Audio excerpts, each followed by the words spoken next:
বোরকারা মহিলা শ্রদ্ধা করি, আমার মা বোরকা পড়তেন, কিন্তু বোরকা পরে ফল পড়তে আসবেন এটা আমরা সহ্য করব না। একটা দল শুনলাম তারা নাকি 40 লক্ষ ওই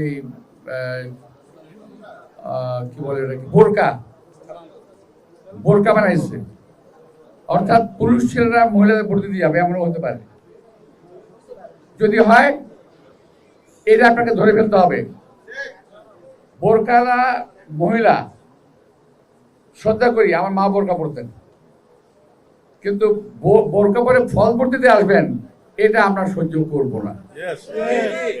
এটাকে ধরতে হবে, এটা মাথায় রাখবেন একটু আপনারা। কার সমর্থনে কিসের আশায় নির্বাচন কমিশনের কিছু কিছু লোক বলতেছে নির্বাচনের রেজাল্ট দিতে 3 দিন সময় লাগবে।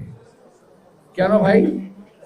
সারা জীবন নির্বাচন হলো, 4 বার এমপি হলাম, সকালে ভোট দেওয়া শুরু হয়েছে, সন্ধ্যার সময় রেজাল্ট নিয়ে ঘরে ফিরেছি, আর আপনারা বলছেন 3 দিন লাগবে। কেন?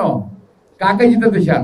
আমি সরকারকে অনুরোধ জানাবো, যারা এমন কথা বলেন এর পিছনে কি উদ্দেশ্য আছে সেটা দয়া করে আপনাকে বের করবেন। 3 দিন কেন লাগবে আমি জানি না। এটা কি আমাদের মহাদেশ?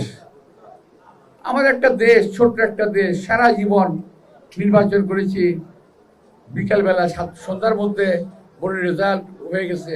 খুব বেশি হলে ব্যালট পেপার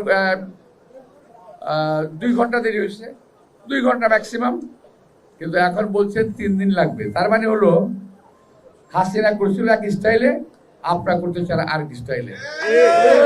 আমার বক্তব্যটা দয়া করে রেকর্ড করে রাখবেন, কথাটা আজকে আমি বলছি। 12 ঘন্টার বেশি দেরি করে তাহলে বুঝতে হবে তাদের ভিতরে অসৎ কোনো উদ্দেশ্য আছে।